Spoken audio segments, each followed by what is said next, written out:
Last project fully shoot ചെയ്ത് manual ലെൻസിലാണ്, മൈക്കിയുടെയും അതുപോലെ ഡിസിയുടെ ലെൻസിലാണ് നമ്മൾ ഷൂട്ട് ചെയ്തത്. ആകെ നമ്മുടെ ഉള്ളത് 4 ആക്ടേഴ്സും പിന്നെ ഞാനും പ്രോജക്റ്റ് കോർഡിനേറ്റർ, അങ്ങനെ ഒരു 6 പേരുടെ ഒരു ക്രൂ ആണ്.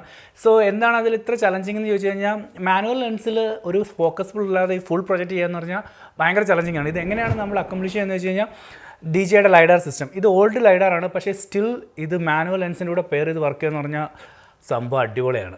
ഫോട്ടോഗ്രാഫി ലെൻസ് നമ്മൾ യൂസ് ചെയ്യുന്നതിൻ്റെ മെയിൻ റീസൺ എന്ന് പറഞ്ഞാൽ അതിൻ്റെ അത്രയുള്ള ഷാർപ്നെസ് നമുക്ക് വേണ്ടായിരുന്നു, കുറച്ചുകൂടെ ക്രീമി ലുക്ക് വേണമായിരുന്നു. ഒരു ക്ലിനിക്കൽ ഷാർപ്നെസ് ഇമേജ് നമ്മൾ ആദ്യം തന്നെ അഡോപ്റ്റ് ചെയ്യുന്നില്ലെന്ന് തീരുമാനിച്ചത്. അതുകൊണ്ടാണ് നമ്മൾ മാനുവൽ ലെൻസ് യൂസ് ചെയ്ത് വർക്ക് ഫ്ലോയിൽ നല്ല പണിയാണ്. കാരണം ലൈഡാർ സിസ്റ്റം എപ്പോഴും ഭയങ്കര റിലയബിളായിട്ട് വർക്ക് ചെയ്യത്തില്ല. ചിലപ്പോൾ അതിൻ്റെ വയേഴ്സിൽ പ്രോബ്ലം കാണും, അത് വീണ്ടും വീണ്ടും കാലിബ്രേറ്റ് ചെയ്യേണ്ടി വരും. അതുകൊണ്ട് കുറച്ച് വള്ളിയാണ്. ആക്ച്വലി ലൈഡാറിൽ നൈറ്റിൽ നമ്മൾ ലൈഡാറിലാണ് ഓട്ടോ ഫോക്കസ് ചെയ്യുന്നത്. ലൈഡാറിൽ നൈറ്റിൽ നമുക്ക് ഫോക്കസ് ആവില്ലെന്ന് ഒരുപാട് പേര് ചോദിക്കുന്നുണ്ട്.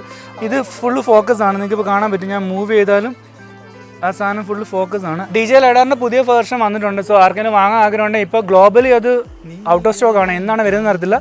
സോ ഞാൻ വെയിറ്റ് ചെയ്യാണ്. സോ ഇത് ഓൾഡ് ലൈഡാറാണ്, ബട്ട് സ്റ്റിൽ ഇറ്റ്സ് വർക്ക്സ്. കണ്ണിനകൾ ചേരുന്നു നെഞ്ചോരം, എന്നിനവിൽ നേറുന്നുവോ നീ തന്ന കുഞ്ഞോർമകൾ, വെൺമലരായി മോഹങ്ങൾ പൂക്കുന്നു, നീ പകരും അനുരാഗനോവാലേ, ഇനി അകലാരെങ്ങുമേ